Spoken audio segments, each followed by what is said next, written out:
Hey everyone! Welcome back to my YouTube channel. আজকে আরো একটা নতুন টিউটোরিয়াল ভিডিও নিয়ে চলে এসেছি।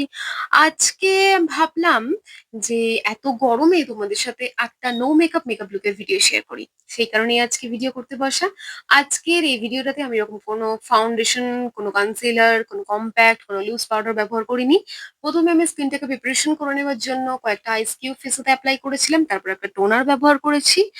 আর তারপর আমি একটা ময়েশ্চারাইজার ইউজ করেছি। আমি এখানে অয়েল বেসড ময়েশ্চারাইজার ইউজ করেছি যেটা কিনা এমব্রলিস এর। তোমরা কিন্তু এখানে কোনো জেল বেসড নন অয়েলি ময়েশ্চারাইজার ইউজ করতে পারো। আর যদি দিনের বেলায় কোথাও বেরো তাহলে অবশ্যই সানস্ক্রিন অ্যাপ্লাই করে তারপর ময়েশ্চারাইজার অ্যাপ্লাই করবে। আর এক্ষেত্রে আমি আজকে ফাউন্ডেশনের বদলে নিয়ে নিয়েছি সিসি ক্রিম। ল্যাকমের এই সিসি ক্রিমটা খুব অল্প পরিমাণে আমি অ্যাপ্লাই করেছি ফেসেতে। আর এটাকে অ্যাপ্লাই করার জন্য কোনো রকম কোনো টুলস আমি ব্যবহার করিনি। আজকে আমি আমার হাতের সাহায্যে এটা ব্লেন্ড করছি। তোমরা কিন্তু চাইলে কোনো বিউটি ব্লেন্ডার বা কোনো ব্রাশ দিয়েও এই সিসি ক্রিমটা অ্যাপ্লাই করতে পারো। কিন্তু সেক্ষেত্রে যেটা হবে বিউটি ব্লেন্ডার দিয়ে ব্যবহার করলে কিন্তু ওটা প্রোডাক্টটা অনেকটা বেশি লাগে।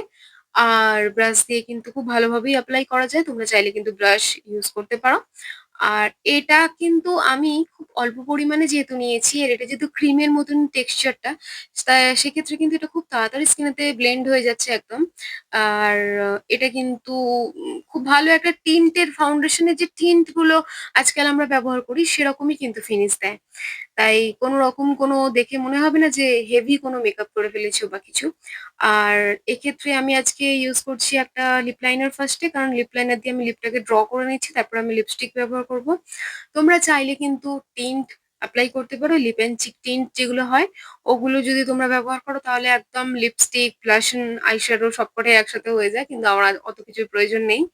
আর এই মুহূর্তে আমার মেকআপ কিটে আমি লিপ টিন্ট দেখতে পাচ্ছি না, তাই আমি কয়েকটা লিপ শেডই ইউজ করেছি। একটা লিপ শেড দিয়ে আমি আমার লিপটাকে ড্র করে নিয়েছি। আর একটা লিপ শেড দিয়ে আমি ব্লাশিং করছি।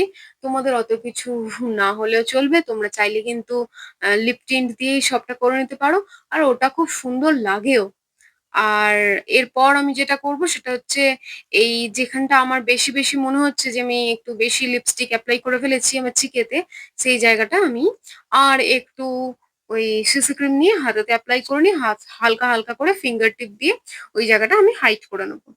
আর এটা কিন্তু সময়ের সাথে বসেও যাবে, কোনো অসুবিধা হবে না, যেহেতু এটা ক্রিমি টেক্সচার।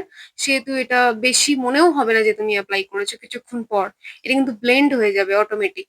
তো এরপর আমি অ্যাপ্লাই করব একটা মাস্কারা। তার জন্য প্রথমেই আমি যেটা করব, আমার আইল্যাশ কার্লার দিয়ে ল্যাশ গুলোকে হালকা করে কার্ল করে নেব। আইল্যাশ কার্লার দিয়ে তুমি যখন ল্যাশটাকে কার্ল করবে তখন কিন্তু মনে হবে যে চোখের পাতাগুলো একটু আলাদাই লেভেলের লাগছে। তাই আমি মনে করি যে মাস্কারা লাগাবার আগে তোমরা কিন্তু এইভাবে ল্যাশটাকে কার্ল করে নিতে পারো।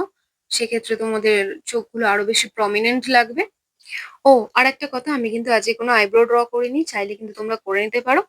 আর জানি লিপ শেড একটু ডার্ক হয়ে গেছে, তোমরা চাইলে লাইট শেড ব্যবহার করতে পারো। কেমন হয়েছে অবশ্যই জানিও। দেখা হচ্ছে নেক্সট ভিডিওতে।